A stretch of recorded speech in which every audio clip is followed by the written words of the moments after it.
How to add a user to a database and add privileges. Log into your cPanel account and you will be on this page. Go to the Databases section and click MySQL Databases.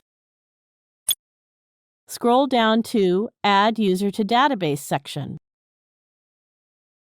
To select the user you want to add, click to open the drop-down list and click again on the user name.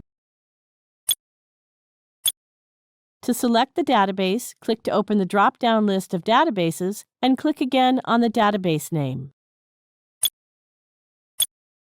Now click the Add button. You can click on individual checkboxes to select or unselect particular rights you want to assign to the user. You can also click the All Privileges checkbox to assign all privileges to the user. After selecting the privileges, click the Make Changes button.